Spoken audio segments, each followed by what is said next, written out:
In this video, let us understand what kind of projects a data engineer usually works on inside real companies. Because many beginners think data engineering is only about moving data from one place to another. And yes, that is part of the job. But in real projects, the work is much bigger than that.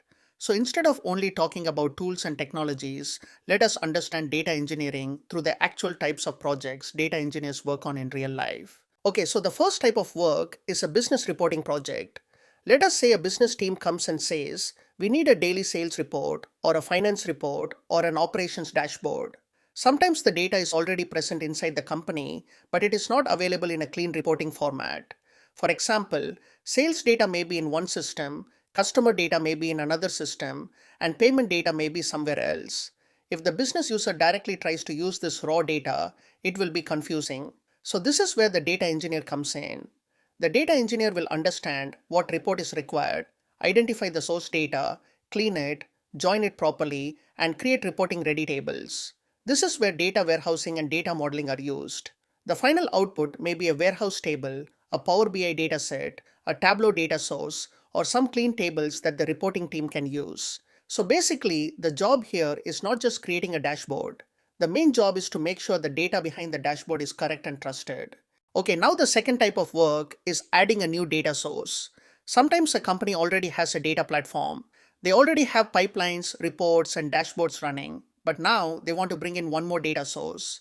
This new source could be SharePoint files, an SFTP server, Salesforce, Google Analytics, payment system data, an API, or some internal application database. At first, this may sound like a simple task.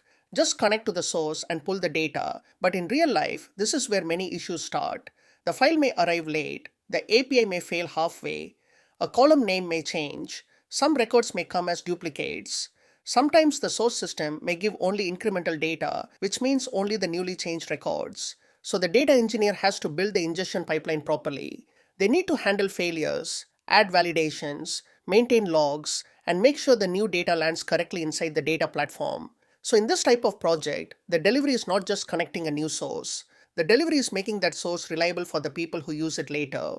Okay, the third type of work is migration. This is also something data engineers commonly work on. Migration means moving from an old system to a new system. For example, a company may move from on-premise servers to cloud, or they may move from Azure Synapse Analytics to Microsoft Fabric, or they may move from Azure Data Factory pipelines to a Databricks-based setup. Sometimes the migration may be around code and deployment process also. For example, old Databricks jobs may be changed into Databricks asset bundles, and the code may be moved into Azure DevOps repository with proper CI/CD. Now, one important thing to understand here is that migration is not just copying old code into a new tool. The data engineer has to understand how the old system works, rebuild or refactor the pipelines, compare old output and new output, test reports, fix performance issues, and make sure users do not see wrong numbers after migration. If a migration is done well, the business may not even notice much difference. Reports will continue to work, data will continue to refresh, and everything will feel normal. And that is actually a successful migration. Okay, the fourth type of work is very important, especially in larger companies. Sometimes the company already has a lot of data, but nobody knows who owns it, what it means, where it came from, or whether it can be trusted. This becomes a data governance problem. In a governance project, the focus is not only on moving data, the focus is on managing data properly. For example, who owns the customer table? What does active customer mean? Where did this revenue column come from? Which report is using this field? This is where concepts like data ownership, stewardship, glossary, lineage, and data quality rules come in. Data lineage means tracking where the data came from, how it changed, and where it is used. Master data management, or MDM, is about creating trusted core records like customer, product, vendor, or employee. Tools may include Microsoft Purview, Profici, Colibra, Informatica, or similar governance platforms. In this type of project, the data engineer may help define quality rules, map lineage, create governed layers, and make sure people use the correct definitions. Okay, the fifth type of work is streaming and real-time data processing.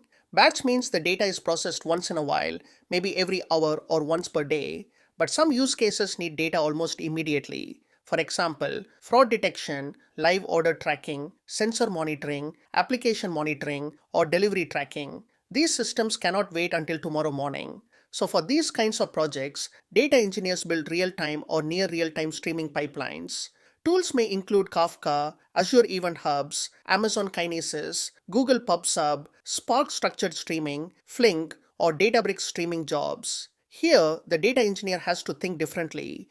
Events may come late, the same event may come twice. The streaming job should run all the time. If it fails, it should recover properly. So the final output may be a real time table, a live dashboard, an alerting system, or a processed stream used by another application. Okay, the sixth type of work is newer and it is becoming more common. Many companies now want to build chatbots or AI assistants on top of their internal data. For example, a company may want a chatbot that can answer questions from policies, reports, support tickets, product documents, or knowledge base articles. Now, from outside, this may look like an AI project, but the quality of the answer depends heavily on the quality of the data. So, the data engineer may collect documents from SharePoint, clean the text, remove duplicates, split documents into smaller chunks, add metadata, and load everything into a search system or vector database. A vector database helps AI systems find content based on meaning, not only exact keyword match. So, even in AI projects, data engineering plays a very important role. If the input data is messy, the chatbot will also give poor answers. Okay, the final type of work is support and performance optimization. In many companies, there are already existing pipelines and dashboards. Someone has to keep them running. Pipelines may fail, reports may stop refreshing, data may arrive late, a dashboard may become slow. A query that used to run in 4 minutes may suddenly take 40 minutes.